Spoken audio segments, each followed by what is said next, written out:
Captain Jake Morrison sat in the cold metal chair and looked around the huge meeting room.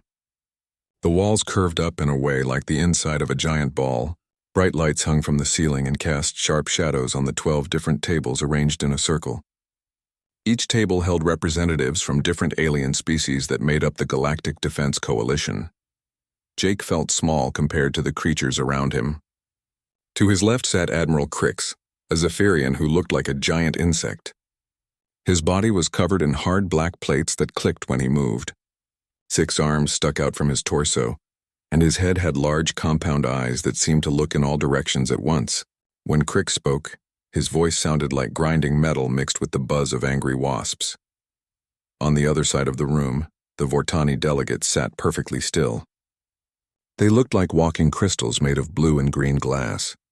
Light passed through their bodies and created rainbow patterns on the walls behind them. When they talked, musical tones came from inside their crystal forms. The sounds were beautiful but cold, like wind chimes in a winter storm. The hegemony representatives were the most disturbing to look at. They had long snake-like bodies covered in smooth gray skin. Their heads were triangular with bright yellow eyes that never blinked. Ambassador Siltar was the largest of them, nearly 10 feet long when he stretched out. His forked tongue flicked out every few seconds to taste the air. Jake wore his simple blue uniform with the Earth Defense Force patch on his shoulder. He knew he looked plain compared to the elaborate armor and ornate clothing worn by the other species. His brown hair was cut short in military style, and his green eyes stayed focused on the center of the room where Admiral Crix was beginning to speak. "We gather today to discuss patrol assignments for the coming year," Crix announced. His voice carried clearly through the translation devices built into each table. "The outer rim sectors need constant monitoring to watch for threats from dark space." The Vortani delegate named Resonance chimed in with crystal tones. "The core worlds require our most advanced ships and weapons. We cannot risk putting inferior technology on the front lines." Jake felt his jaw tighten but said nothing.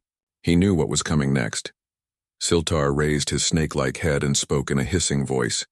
"The humans have been part of our coalition for only 2 years. They lack experience in galactic warfare. Perhaps they would be better suited to less critical duties." Laughter filled the room. The Zephyrians clicked their mandibles together in amusement. The Vortani created high-pitched chiming sounds that hurt Jake's ears. Even the usually silent Moloch delegates, who looked like walking rocks, rumbled with what passed for their version of humor. Admiral Crix held up one of his 6 hands for silence. "The human fleet consists of only 50 ships. Their largest vessel, the USS Defiance, carries what appears to be a single weapon system. Our scouts report it looks like a simple metal tube mounted on the front of their ship." More laughter echoed through the chamber. Jake watched as holographic images of his ship appeared in the air above the center table. The USS Defiance looked exactly like what Crix described. It was a gray metal rectangle about 800 feet long, with a large cylindrical projection extending from the front. Compared to the elegant curves of Vortani crystal ships or the bioorganic designs of hegemony vessels, it looked like a flying brick with a pipe attached.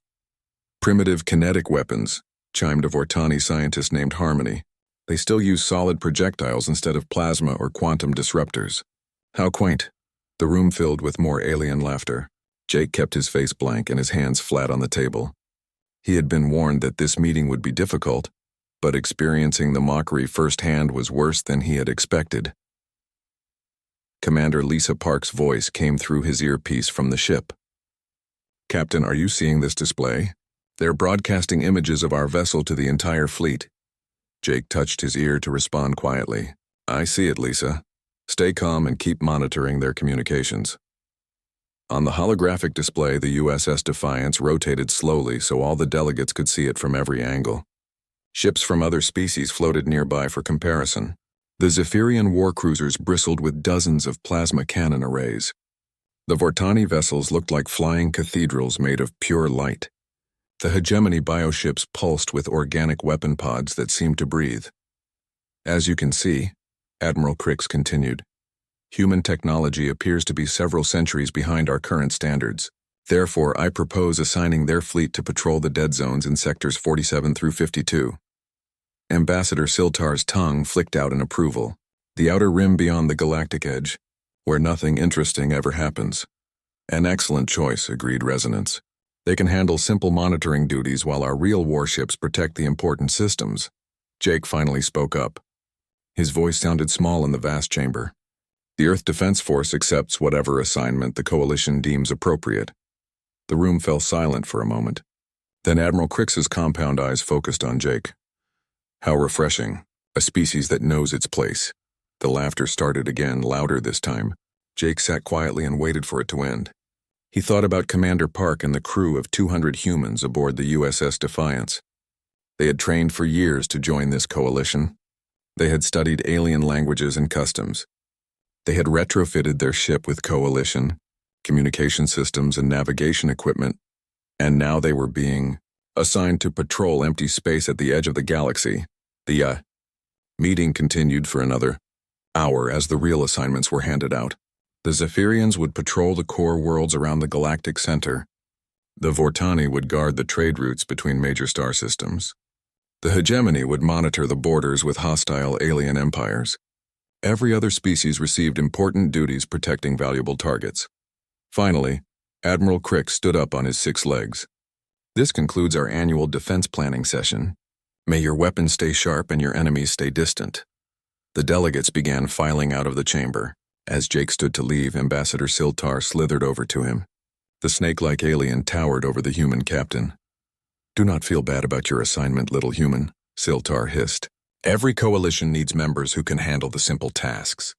Perhaps in a few decades, when your species develops real weapons, you can join the grown-ups in actual combat." Jake looked up at the alien ambassador. "We'll do our best with what we have." Siltar's laugh sounded like steam escaping from a broken pipe. "Yes, I'm sure your little metal tube will be very effective against asteroids and space debris." The ambassador slithered away, leaving Jake alone in the vast chamber. He touched his earpiece again. "Lisa, prepare for departure. We have new orders." "Where are we headed, Captain?" Jake looked at the holographic star map still floating above the center table. Sectors 47 through 52 glowed red at the very edge of the galaxy, far from any civilized worlds or important installations. "The middle of nowhere," he said quietly. "We're going to patrol the middle of nowhere." 3 months had passed since the meeting at Nexus Station. The USS Defiance moved slowly through the dark space at the edge of the galaxy. Stars were few and far between out here. Most of the time, the main view screen showed nothing but empty black space with tiny distant points of light. Commander Lisa Park stood on the bridge and watched the sensor displays. Nothing had happened for weeks. No ships, no signals, no threats. Just endless patrols through sectors that seemed to contain nothing but empty space and the occasional asteroid. "Sensor sweep complete," reported Lieutenant Ryan Cooper from the weapons station. "No contacts within 50 light years." Captain Jake Morrison sat in his command chair and rubbed his tired eyes. "Mark it in the log. Continue to next patrol point." The bridge crew went about their duties with the slow, careful movements of people who had done the same tasks hundreds of times. Ensign Katie Bell at the communication station monitored the quiet radio frequencies. Chief Navigator Bobby Chen plotted their course to the next empty patch of space. Everything was routine and boring. Down in engineering, Chief Engineer Danny Walsh ran his daily diagnostics on the ship's main weapon. The magnetic acceleration cannon took up most of the forward section of the ship. It was basically a very large railgun that used powerful electromagnets to fire dense metal projectiles at incredibly high speeds. Danny loved the weapon system, even though the rest of the galaxy seemed to think it was a joke. He had worked on Mac guns for 15 years and knew every bolt and wire in the massive device. The cannon could fire a tungsten rod weighing 2 tons at speeds that would make most people's heads spin. "Mac gun status report," Danny said into his headset. "All systems green," replied Technician Amy Ross from the targeting control room. "Magnetic coils are charged and ready. Projectile magazine is fully loaded. Run a full diagnostic anyway," Danny ordered. "I want this thing perfect." Amy's voice came back with a slight laugh. "Danny, you run diagnostics every day." "The gun is fine." "The gun is always fine until it isn't," Danny replied. "Besides, what else are we going to do out here?" That was the question everyone on the ship was asking. The crew had signed up to defend Earth and humanity's place in the galaxy. Instead, they were floating around in empty space looking for threats that never appeared. Dr. Karen Hughes worked alone in the physics lab, making small adjustments to the targeting computers. She was a thin woman with gray hair and sharp blue eyes that seemed to see things other people missed. The crew called her the mad scientist, but always said it with respect. Karen had been studying the Mac gun's performance data for months. The weapon was more powerful than anyone realized, including most of the crew. The problem was that no one had ever seen it fired at full capacity against a real target. "Computer, run simulation 847, she said to the lab's artificial intelligence. The holographic display showed a tungsten projectile leaving the Mac gun at 15% of light speed. The computer calculated what would happen when 2 tons of metal moving that fast hit various types of targets. The results made Karen smile. A soft chime sounded throughout the ship. "All hands, this is the captain," came Jake's voice over the intercom. "We have a visitor approaching our position." The crew perked up instantly. After months of nothing, any contact was exciting news. On the bridge, the main screen showed a Vortani research vessel approaching from the direction of the galactic core.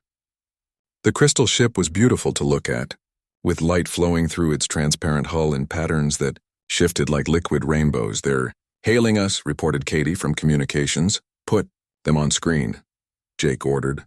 The view screen flickered and showed the interior of the alien ship. 3 Vortani stood in what looked like a chamber made of pure light. Their crystal bodies rang with musical tones as they spoke. "Greetings, human vessel," chimed the lead Vortani. "I am Research Director Prism. We are conducting stellar cartography in this region." "Welcome to Sector 49, Jake replied. "I'm Captain Morrison. Is there anything we can help you with?" The 3 aliens created a harmony of crystal tones that the translator interpreted as laughter. "Thank you, but we require no assistance from your vessel." On the tactical display, Ryan could see the Vortani ship's weapons.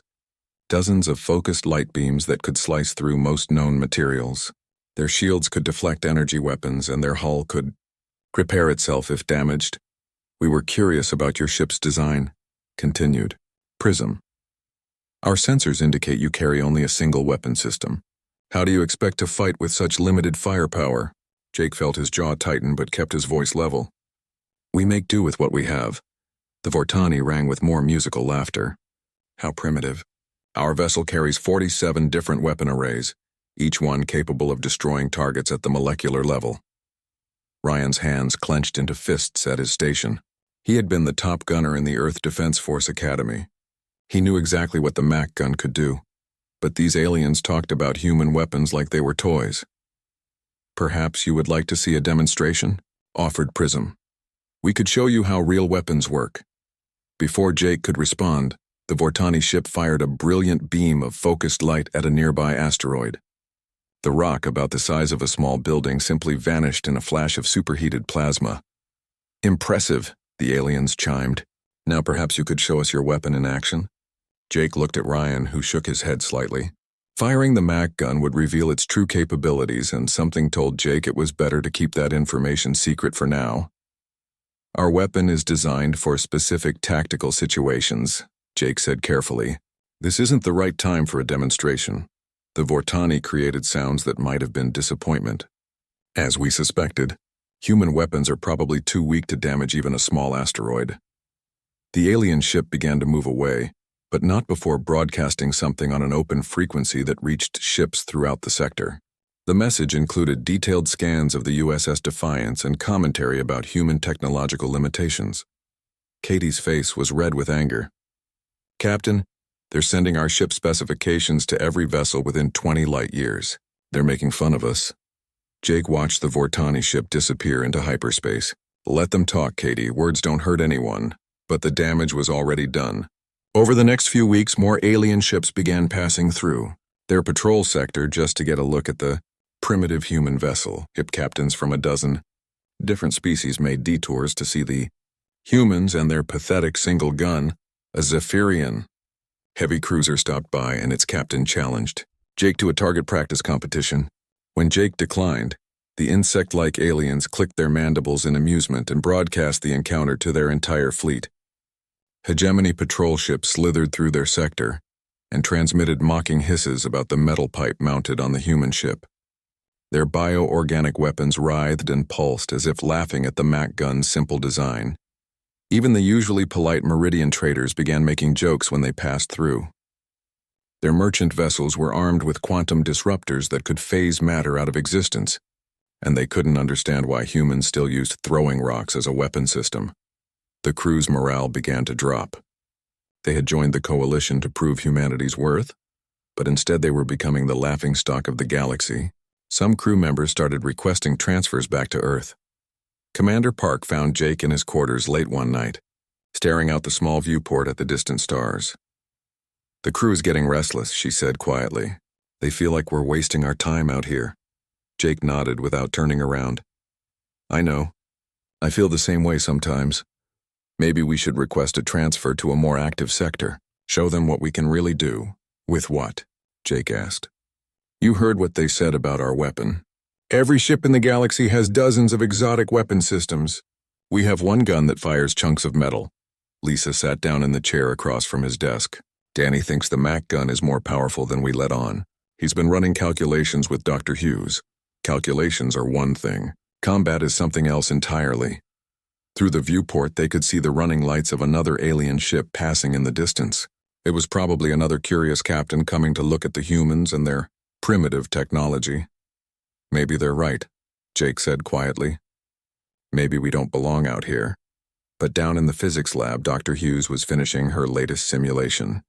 The numbers on her screen showed exactly what would happen if the Mac gun fired a tungsten projectile at full power. The results were so dramatic that she had run the simulation 50 times to make sure there were no errors. The aliens might think human weapons were primitive, but they had never seen what happened when 2 tons of tungsten hit a target at 15% of light speed. The physics were simple but devastating. Karen saved her data and smiled. Sometimes the old ways were the best ways. Sometimes a rock thrown hard enough could accomplish what all the exotic technology in the galaxy could not. She just hoped they would get a chance to prove it. The emergency alarm tore through the quiet bridge of the USS Defiance like a knife. Captain Jake Morrison bolted upright in his command chair as red warning lights bathed everything in crimson. "Report," he barked. Ensign Katie Bell's hands flew over her communications console.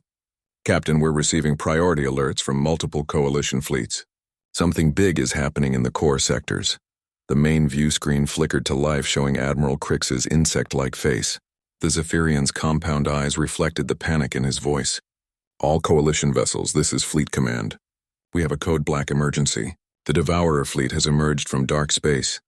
Commander Lisa Park felt her blood turn cold. Everyone in the galaxy had heard stories about the Devourers. They were a nomadic army of biomechanical ships that traveled between galaxies, consuming entire solar systems to fuel their massive fleet. "How many ships?" Jake asked, though he wasn't sure he wanted to know the answer. Katie's face went pale as she read the incoming data. "Sir, initial scans show over 200 vessels. The smallest ones are bigger than our largest battleships. The command ships they're the size of moons." On the tactical display, red dots appeared showing the enemy fleet's position. They had emerged from the void beyond the galactic rim and were moving steadily toward the populated core worlds. Their advance was slow but unstoppable, like a wall of death rolling across space. "All available ships are ordered to rally Point Alpha," Admiral Crix continued. "We must form a defensive line before they reach the inhabited systems." Jake studied the tactical readout. Rally Point Alpha was 3 days away at maximum speed, but the refugee convoys fleeing the outer mining stations would never make it that far before the Devourer advanced scouts caught them. "Katie, scan for civilian traffic in our area," he ordered. The communications officer's fingers danced over her controls. After a moment, her face went white. "Captain, there's a refugee convoy from mining station Omega-7. 300 civilians in unarmed transport ships. They're 12 hours from our position and moving as fast as they can." Lieutenant Ryan Cooper pulled up the tactical situation on his screen. "Sir, Devourer advanced scouts are moving to intercept that convoy." 3 bioships, each one about the size of a heavy cruiser. Jake stared at the display. The math was simple and terrible. The refugee ships were slow and defenseless. The Devourer scouts were fast and deadly. The civilians would be caught and destroyed long before any coalition forces could reach them. "Set course to intercept," Jake ordered quietly. The bridge fell silent. Everyone understood what that order meant. "Sir," Lisa said carefully, "we're just one ship. Those are Devourer biovessels. They've been consuming civilizations for millions of years." Jake looked around at his crew. These people had signed up to defend humanity and its allies. That was exactly what they were going to do. I know the odds, Lisa, but we're the only ship in range. Those civilians are counting on us. Admiral Crix's voice crackled over the comm system again. USS Defiance, you are ordered to proceed immediately to Rally Point Alpha. Do not engage enemy forces alone. Jake touched the communication control. Admiral, there are 300 civilians who won't live to see Rally Point Alpha unless someone helps them. Captain Morrison, you cannot possibly stand against 3 Devourer scouts with a single ship. That is a suicide mission. Other coalition commanders began broadcasting on the same frequency. Captain Trill of the Vortani First Fleet sang crystal tones of dismay. The human ship carries only primitive kinetic weapons. It will be destroyed instantly. Ambassador Siltar's hissing voice joined the conversation. 1 Devourer bioship is worth 10 coalition vessels. 3 of them will crush the humans like insects. Jake listened to their protest, but his mind was already made up. He looked at Ryan at the weapons station. How long to charge the Mac gun? Ryan's hands moved over his controls. 15 minutes for full power, sir. Do it. Katie, signal the refugee convoy. Tell them to maintain course and speed. We'll buy them some time. Down in engineering, Danny Walsh felt the ship's engines surge to maximum power. The whole vessel vibrated as they pushed toward the intercept point. He began the charging sequence for the magnetic acceleration cannon, watching as massive capacitors slowly built up the energy needed to fire.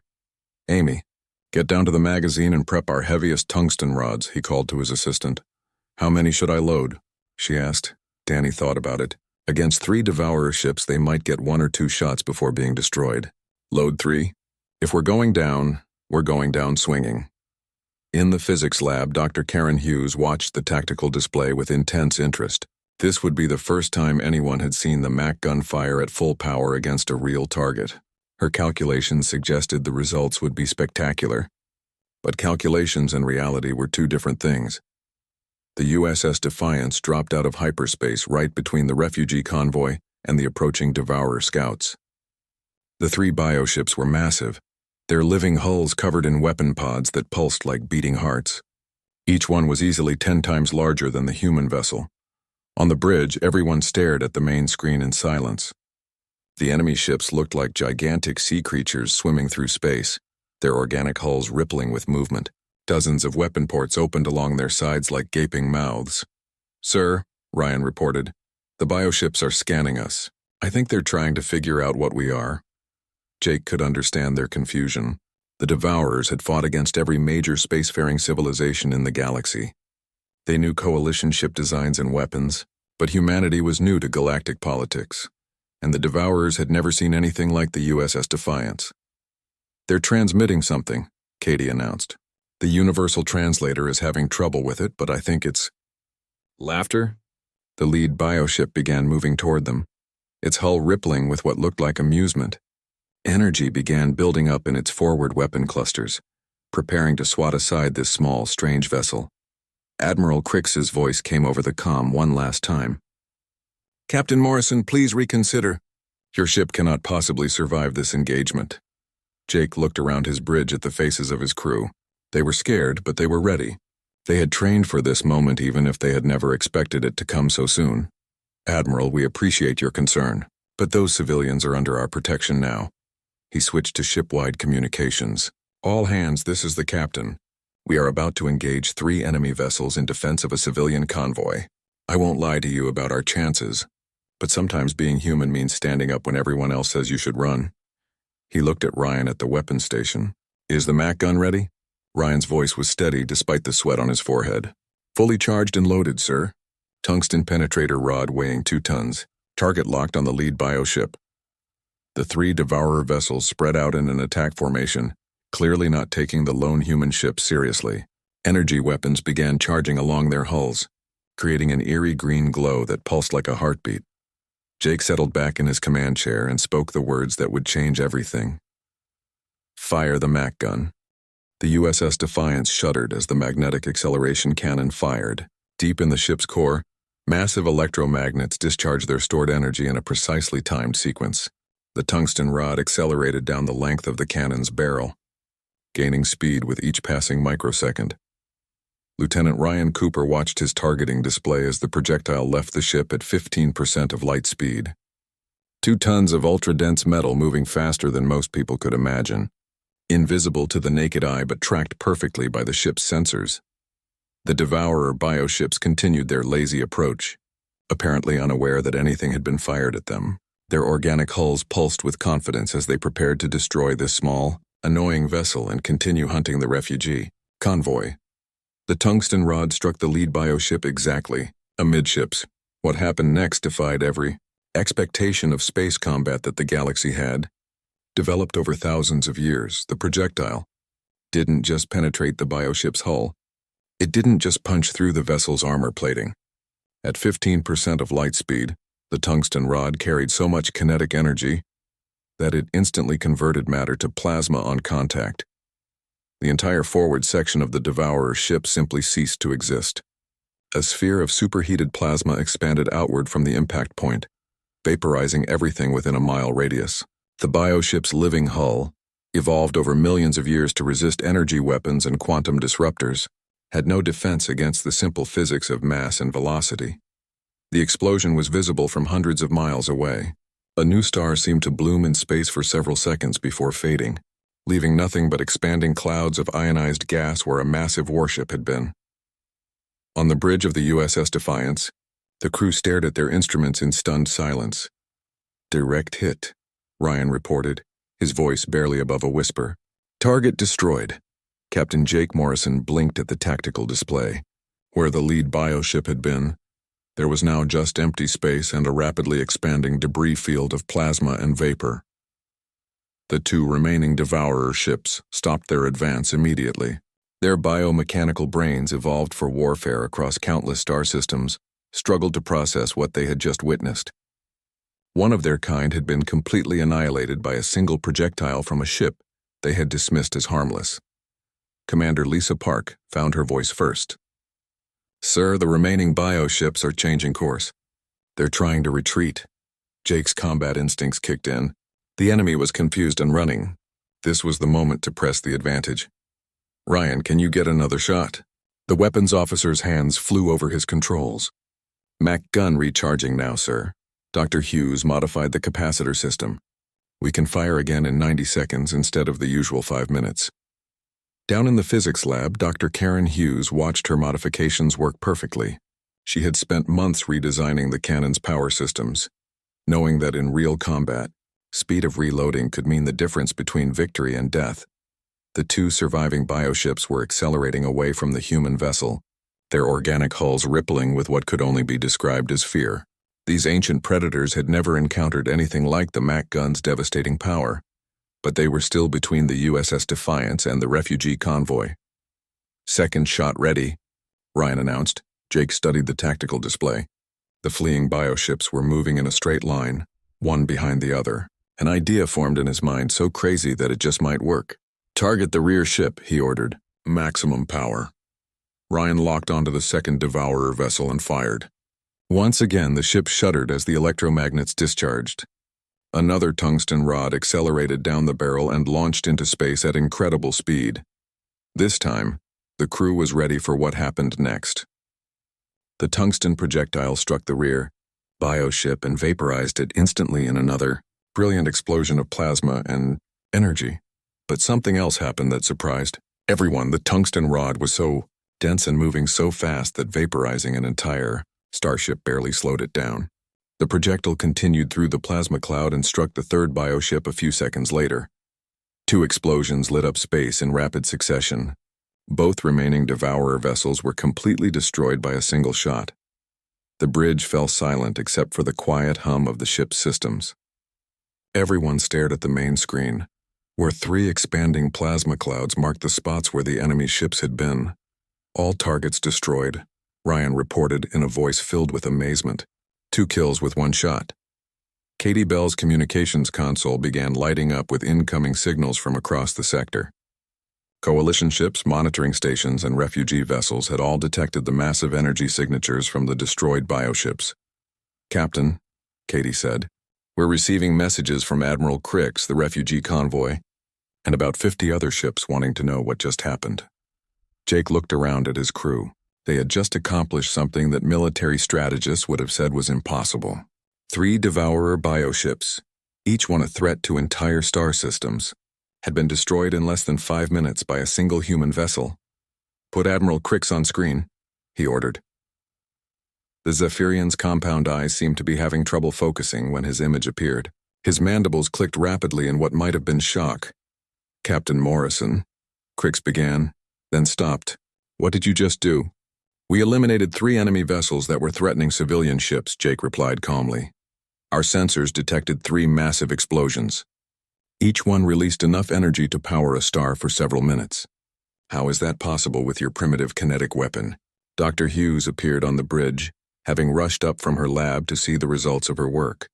She looked at the tactical display showing the 3 plasma clouds and smiled with satisfaction. "Physics," she said simply. "When you accelerate 2 tons of tungsten to 15% of light speed, it carries more kinetic energy than most nuclear weapons. The aliens focused on exotic technologies while we perfected the basics." Admiral Crix's translation system struggled with the concept. "You destroyed 3 Devourer bioships with metal rods?" "Very fast metal rods," Jake confirmed. The refugee convoy's transmission came through next. Captain Maria Santos of the transport ship Esperanza appeared on screen with tears in her eyes.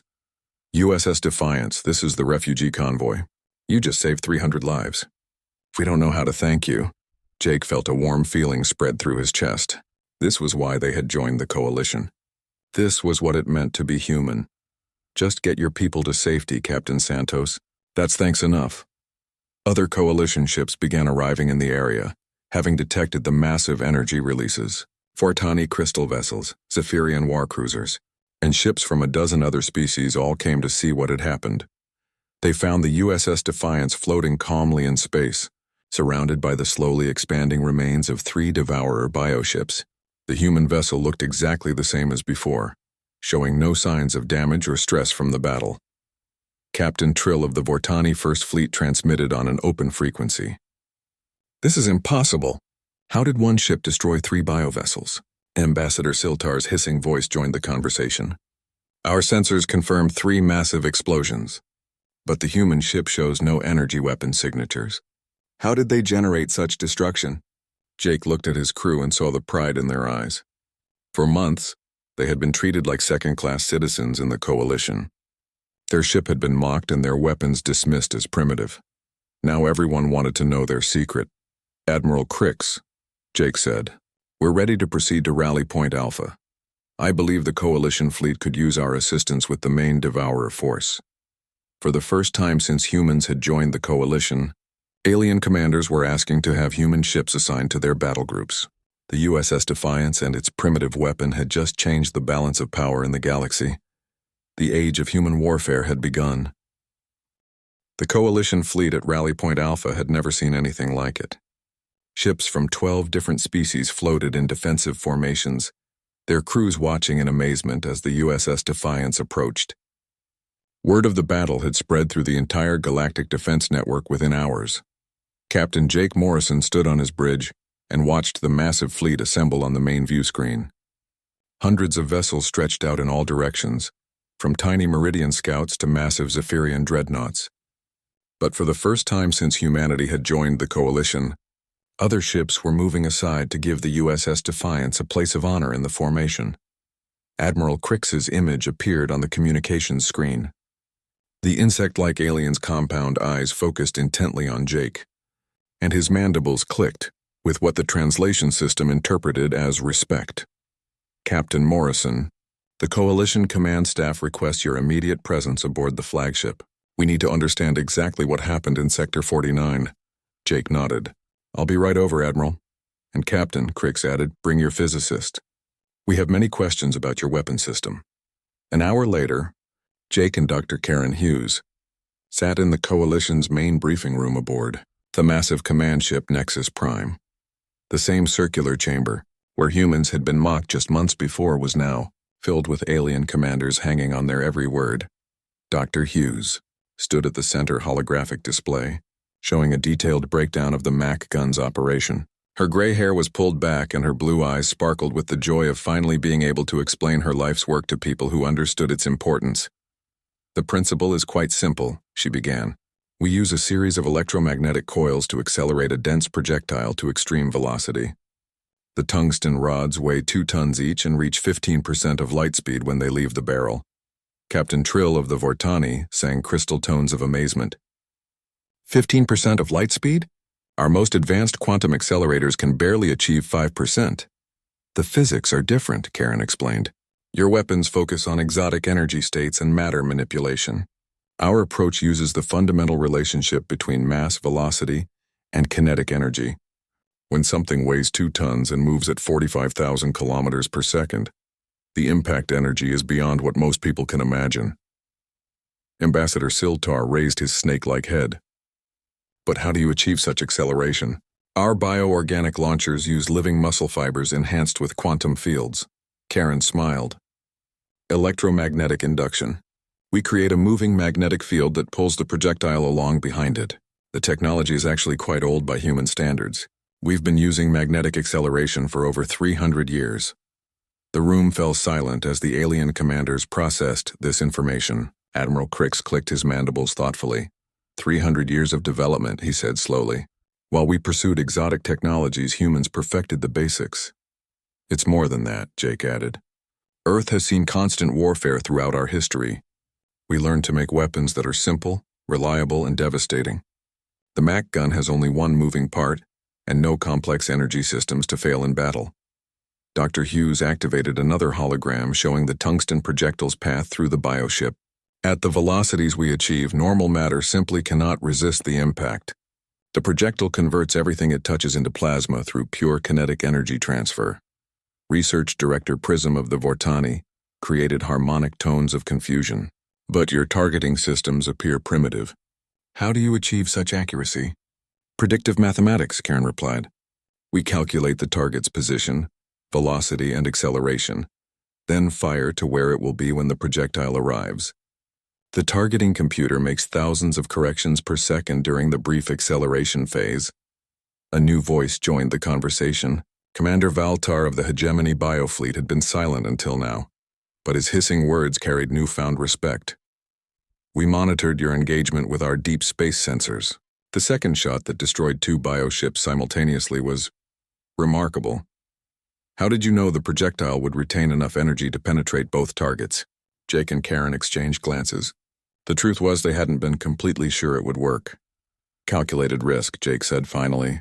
Dr. Hughes ran simulations showing that a tungsten rod moving at those speeds would retain most of its kinetic energy, even after vaporizing the first target.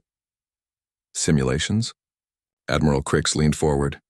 You had never tested this in actual combat? The Mac gun had never been fired at full power against a real target before today, Karen admitted. But the physics were solid. The alien commanders looked at each other with what could only be described as awe.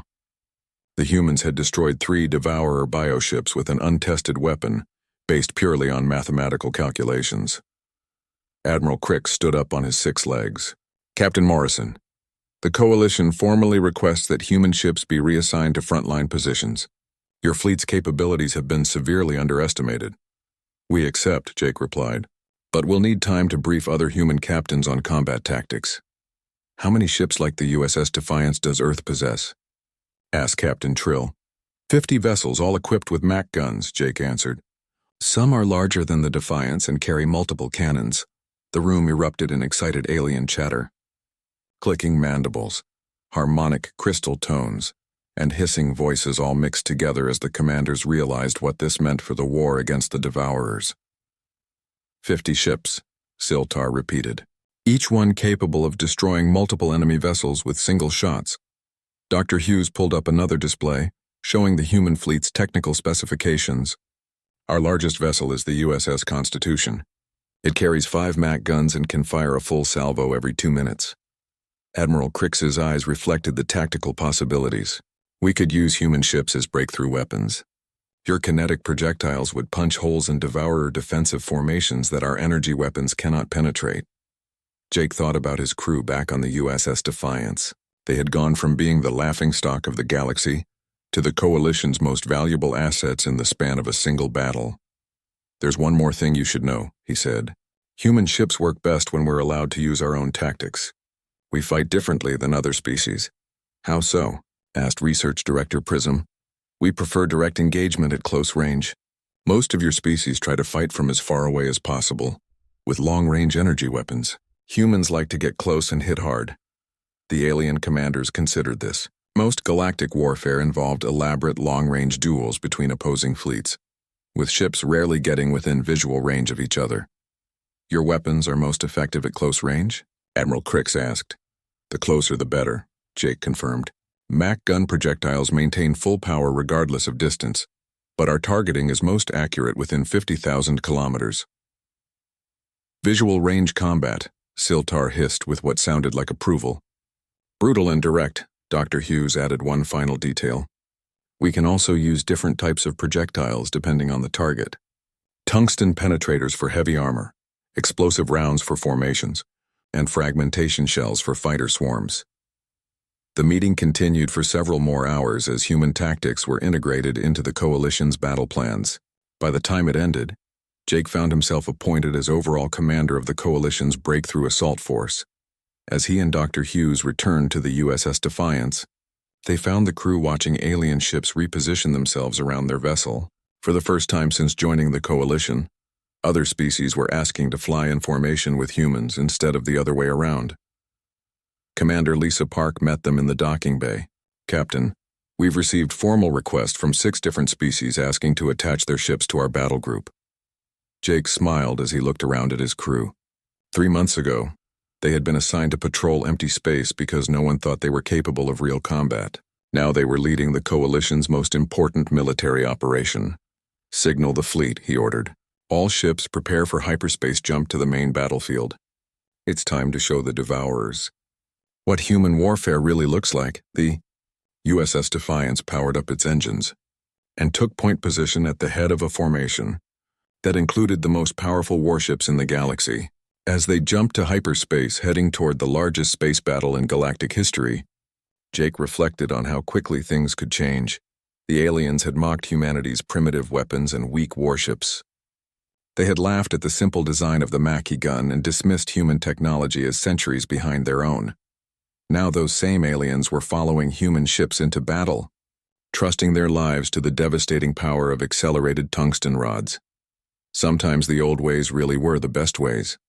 Sometimes a rock thrown hard enough could accomplish what all the exotic technology in the galaxy could not.